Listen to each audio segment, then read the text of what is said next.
नमस्कार, मी कल्पक विठ्ठल चिंदरकर, तळ कोकणातील सिंधुदुर्ग जिल्ह्यातील कणकवली तालुक्यात बिडवाडी नावाचं एक गाव आहे. कणकवली शहरापासून साधारणतः 9 किलोमीटरवरती या सुंदर गावामध्ये मी राहतो. गेली 4 वर्ष मी इकडे आहे. पण मुळातला तसा मी मुंबईचा. बालपण, शिक्षण सगळं मुंबईत गेलेलं. पण उन्हाळ्याच्या सुट्टीत एप्रिल मे महिन्यात 2 महिन्याची कोकणाशी जबरदस्त ओळख आणि जबरदस्त जिव्हाळा. कारण खेळ, खाणं पिणं, आंबे ह्या सगळ्या आठवणी खूप साचून राहिल्या होत्या का. त्यामुळे त्या मातीशी एक चांगलं नातं आमचं ऑलरेडी जुळलेलं होतं. माझं शिक्षण हे BSc फिजिक्स झालं. मुंबई युनिव्हर्सिटीमधनं मी BSc फिजिक्स केलं. त्यानंतर मी एअर इंडियामध्ये नोकरीला लागल्यानंतर DGCAचा फ्लाईट डिस्पॅचरचा ॲप्रूव्ड कोर्स केला आणि I am a flight dispatcher by profession. मी 21 वर्ष एव्हिएशनमध्ये काढल्यानंतर आधी एअर इंडिया, मग त्यानंतर 7 वर्ष किंगफिशर. मग किंगफिशरचं बंद झाल्यानंतर मी विचार केला की आपण असं काहीतरी करायला पाहिजे की जे आपल्याला आवडतं आहे. कारण आता 21 वर्ष एका प्रोफेशनमध्ये काढलेली आहेत. त्यानंतर 4-5 वर्ष मी स्वानंद नावाची एक संस्था होती, तिकडे देखील काम केलेलं आहे. तेव्हा माझ्या असं लक्षात आलं की आपल्याला जे आवडतं आहे ते करणं महत्त्वाचं आहे.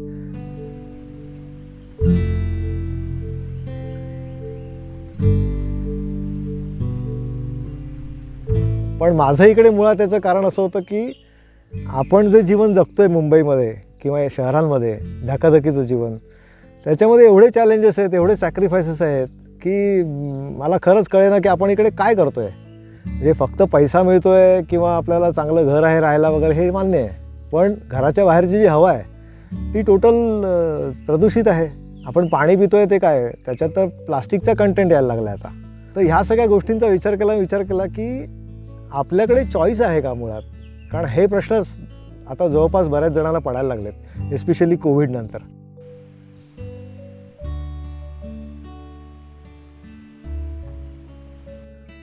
मग जसं मी म्हटलं की मी माझ्या एव्हिएशननंतर मी एका स्वानंद नावाच्या संस्थेमध्ये होतो.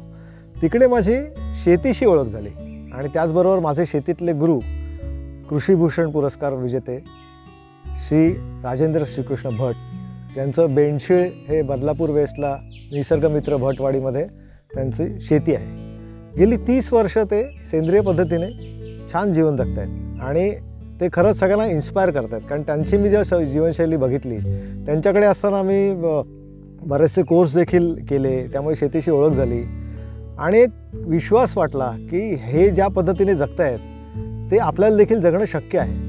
आता शक्य आहे याच्या मागे माझा डोक्यात एक विचार घोळत होता की आपल्याला गावाला जायचं आहे. पण जागा लकीली माझ्या वडिलांनी 2012मध्ये एक ह्या ज्या गावामध्ये आता मी राहतो आहे तिकडे ऑलरेडी 3.5 एकरची जागा घेतली होती आणि तिकडे ते घर देखील होतं. त्यामुळे मला तो प्रश्न होता.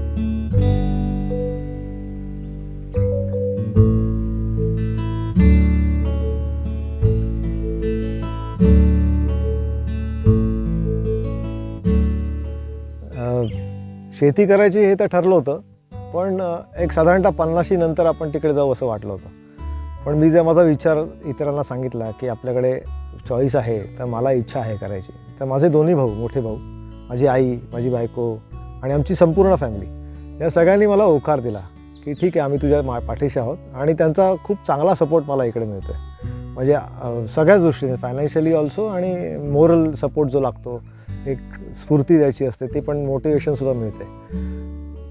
ह्यानंतर मी विचार केला की आपल्याला इकडे यायचं आहे आणि काहीतरी करायचं आहे, तर मग त्यासाठी आपण थोडं नियोजन करूया. आलो आम्ही इकडे आणि प्लॉट बघितला तर छान पूर्व पश्चिम प्लॉट आहे. 12 महिने वाहणारा, उत्तरेकडे वाहणारा एक वहाळ आहे. त्यामुळे पाण्याची व्यवस्था चांगली होती.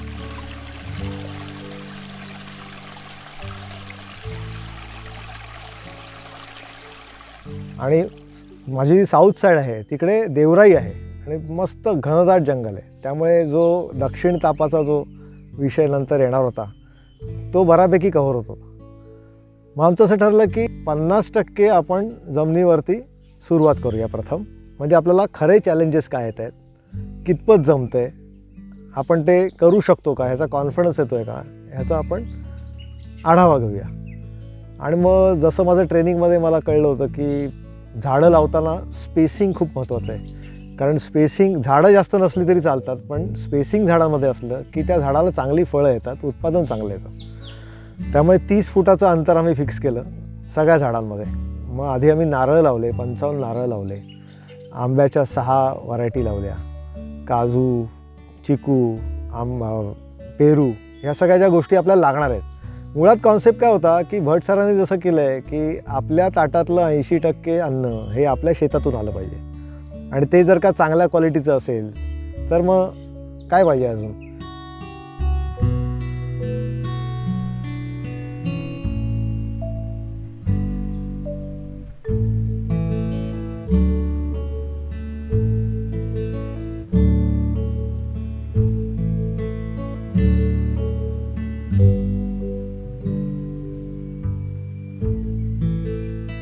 मग बाकीच्या क्षेत्रामध्ये आम्ही म्हटलं की थोडासा आपण भाताचा देखील विषय करूया, कारण कोकणामध्ये मुसळधार पाऊस छान पडतो आणि त्या हंगामामध्ये तुम्हाला भात आणि हळद ही 2 मुख्य पिकं होऊ शकतात. आणि त्या जोडीला मी काय केलं की आमच्याकडे पाणी खूप पडतं आणि माझी जमीन हे पाणथळ आहे, त्यामुळे मी थोडासा विचार केला की पाणी जर का जमा होत असेल तर तेवढं पाणी देखील भाताला लागत नाही. मग ते काढायचं कसं, मग लोक शेततळी बांधतात. तर मी काय केलं, मी असा एक चर मारला जो साधारणतः 4 फूट खोल असेल, 2 ते 2.5 फूट 3 फूट रुंद असेल, आणि तो सरळ सरळ बांधला. आणि त्याला मी पुढे ओहळ बाहेर काढलं नाही, पाणी अगदी स्ट्रेट, त्याला मध्ये मध्ये असे चॅनल काढले. त्याने काय झालं की पाणी जे उंचावरती होतं, जमिनीवरचं होतं, ते त्यात जात होतं. ते पाण्याचा निचरा खूप छान होत होता आणि ॲट द सेम टाईम ते पाणी तिकडे राहत होतं जेव्हा पाऊस नव्हता तेव्हा. त्यामुळे ते शेततळ्यासारखं काम करत होतं. म्हणजे माझ्या शेताची पाण्याची लेवल जी आहे ती आपोआप मेंटेन होत होती. बरं, इकडे जेव्हा आम्ही घर, म्हणजे माझं घर तर वडिलांनी बांधून दिलं होतं आणि एक विहीर देखील छान बांधून दिली होती बरोबर सेंटरला. त्यामुळे मला तो एक चॉईस होता की त्या बाजूची मी विहीर, म्हणजे त्याच्यावरती बरंच इरिगेशनसाठी मला स्कोप होते. मी पंप लावू शकतो किंवा ड्रिप इरिगेशन करू शकतो, ह्या सगळ्या गोष्टी आम्ही केल्या. बरं, ह्या गोष्टीमध्ये का वळलो हे देखील फार महत्त्वाचं आहे. नुसता माझ्याकडे चॉईस होता म्हणून नाही, पण त्याला काही रिझन पण अशी होती. एक तर मी म्हटलं की धकाधकीचं जीवन, त्यात आपण जे खातोय तिकडे त्याच्यावरती फक्त आता विष खातोय असं लिहायचं फक्त बाकी राहिलेलं आहे. एवढी परिस्थिती झालेली आहे, म्हणजे ते सगळ्यांनाच माहिती आहे. पण काही कारणांमुळे लोकांना चॉईस नाही आहे किंवा तेवढ्या प्रमाणात सेंद्रिय उत्पादन अवेलेबल नाही आहे.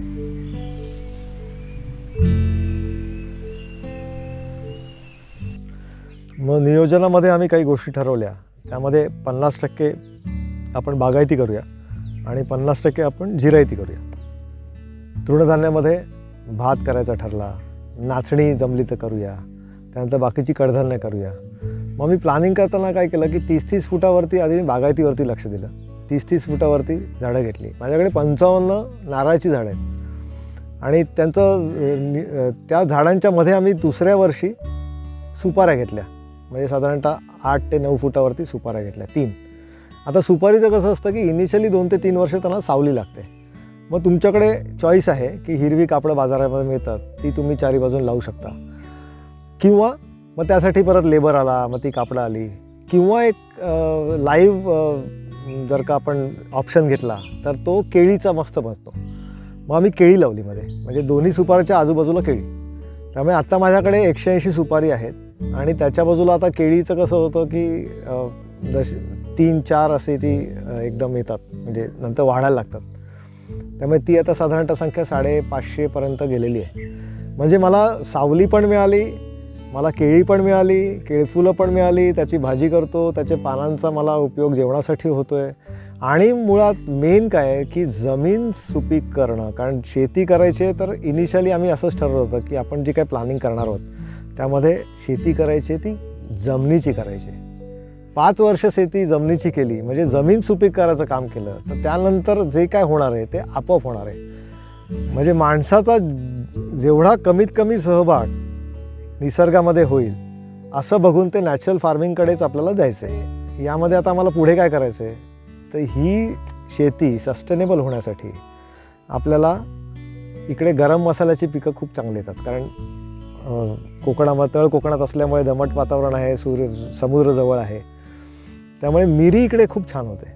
दालचिनी होऊ शकते, जायफळ होऊ शकतं. तर त्या पद्धती त्या दृष्टीने आम्ही विचार करून आता ही जी आम्ही सुपारी लावली तर त्याच्यावरती एक 4 वर्षांनी आम्ही मिरी सोडू, म्हणजे ते उत्पन्न सुरू होईल आणि हा जो अख्खा प्लॉट आहे तो सस्टेनेबल होईल. पण ॲट द सेम टाईम बागायती करून झाल्यानंतर जेव्हा पावसाळ्यात खूप पाऊस पडतो तेव्हा मग आम्ही भात करायचं ठरवलं. मग भात करताना देखील जसं भट सरांनी सांगितलं होतं 4 जे सूत्र आहेत त्यांची, की मल्चिंग असलं पाहिजे, म्हणजे त्याने सूर्यप्रकाश डायरेक्ट पडता कामा नये. जीवाणूंची संख्या वाढवण्यासाठी हे खूप महत्त्वाचं आहे. त्यानंतर आपण मिक्स क्रॉपिंग करायला पाहिजे. कोणत्याही झाडाला व्हीआयपीजम म्हणजे जो हा मेन आणि हा दुय्यम असं नाही, सगळे एकाच लेवलला आहेत. मुंगीसुद्धा त्याच लेवलला आहे, मुंगळे जमिनीमधले, वाळवी, गाय. बरं, गाईवरनं सांगायचं झालं तर आम्ही गाय देखील घेतली, कारण मला जसं मी ह्याच्यात अजून लक्ष देत गेलो तसं मला जाणवायला लागलं की बाहेरनं शेण घेऊन ते कंपोस्ट करून टाकणं हे खूप खर्चिक आहे. त्याऐवजी आपण जर का गाय घेतली तर खूप छान होईल. एकतर गाय आल्यामुळे तिचं एक वातावरण आपलं शेताचं बदलून जातं, त्याची एक ऊर्जा असते गाईची, त्यात गाईमुळे प्रसन्नता येते बेसिकली. आणि शेण आणि गोमूत्र ह्यापासून आम्ही खतं बनवायला सुरुवात केली. मग जीवामृत असेल, मग नॅडप पद्धतीचं खत असेल, त्याच्यामध्ये आम्ही काडी कचरा एकत्र करून त्याच्यावरती थोडं स्लरी वगैरे टाकून हे सगळं सुरू केलं.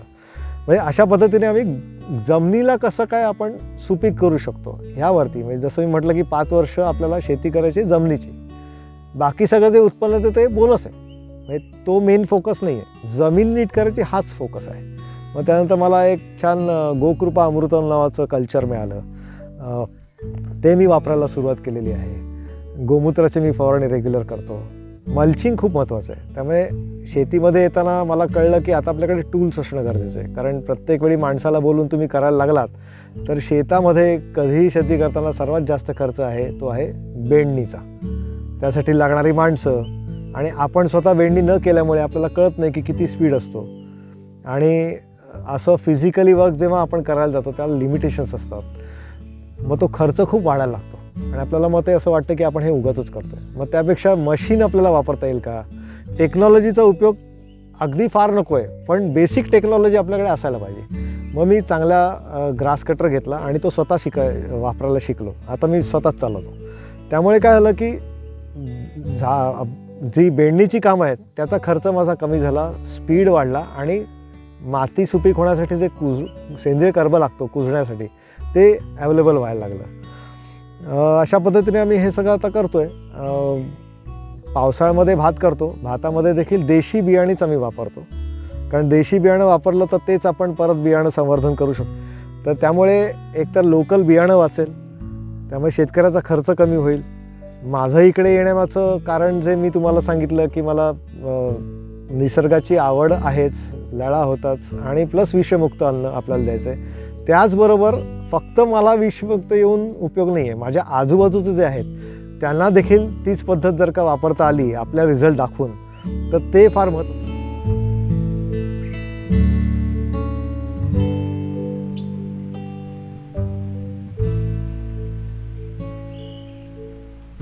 मी खुश होऊन उपयोग नाही आहे, माझे शेजारी देखील तेवढेच खुश आणि समृद्ध व्हायला पाहिजेत. तर मी हे मॉडेल आता हळूहळू राबवतो आहे आणि त्याचा चांगला रिझल्ट दिसायला लागला आहे. इनिशियली लोकांना माझी पद्धत बघून थोडी हसली देखील लोकं, थोडा डाऊट पण आला की शंका होत्या. पण म्हटलं काही हरकत नाही, आपण करून बघूया, आपण सुद्धा शिकू आणि इतरांना देखील ते दिसेल की हां याच्यामध्ये खर्च कमी आहे आणि उत्पादन खूप उच्च प्रतीचं मिळतं. म्हणजे खरंच माझ्याकडचा भात आणि मार्केटमध्ये मिळणारा भात तांदूळ ह्याचा काही कंपॅरिझन्स नाही आहे. परत मी भाज्या देखील घ्यायला सुरुवात केली, पण इनिशियली जेव्हा मला कळलं की पाऊस खूप आहे, मग आता ह्याच्यावरती इलाज काय. मग भट सरांनी गादी वाफ्याची संकल्पना त्यांच्याकडे राबवली आहे. मग मी पण तो विचार केला की आपण गादी वाफ्याची संकल्पना करूया. मग गादी वाफे मी परमनंट 4 गादी वाफे बनवले. त्याच्यामध्ये व्यवस्थित तो गादी वाफा जो आहे तो 10 वर्ष आपल्याला टिकला पाहिजे, म्हणजे विना नांगरणी शेती व्हायला पाहिजे. तर 10 वर्षी टिकवायचं असेल तर मग आतमध्ये काहीतरी चांगलं मटेरियल पाहिजे. मग सरळ मी झाडाची खोडं मोठी ती सरळ पसरून टाकली आतमध्ये. मग नारळाचे सोट असतात ते टाकले, त्यानंतर पालापाचोळा टाकला, छोट्या काटक्या टाकल्या. असं करत करत, आणि माझ्याकडे केळी तर भरपूर होती, त्यामुळे ती केळीचं घड झाल्यानंतर ते आपण कापतो झाड, मग ते आतमध्ये टाकायला लागलो. असं करून मग त्याच्यावरती कंपोस्ट, मग त्याच्यावरती शेण आणि बरंच काही गोष्टी, माती थोडीशी, पालापाचोळा करून ते बेड बनवले.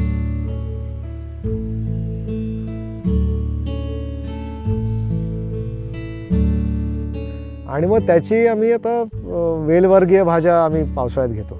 त्या घरच्या भाज्या आम्हाला मिळतात. प्लस आजूबाजूला रान आहे, देवराई आहे, रानभाज्या छान मिळतात. ते रानभाज्या आम्हाला म्हणजे व्यवस्थित सकस अन्न आम्हाला आता खायला मिळतं आहे. सध्या मी आणि आई इकडे राहतो आहे आणि मला असं वाटतं आहे की इन फ्युचर जसजसं वय वाढत जाईल, माझ्या भावांच्या शहरातल्या जो त्यांची रिस्पॉन्सिबिलिटी जी संपेल, तसे सगळं कुटुंब परत इकडेच येऊ आणि आम्ही एकत्र कुटुंब जे पूर्वी त्याचे फायदे होते ते परत आम्ही इकडे अनुभवू शकतो. असा एकूण आमचा इकडे कयास आहे.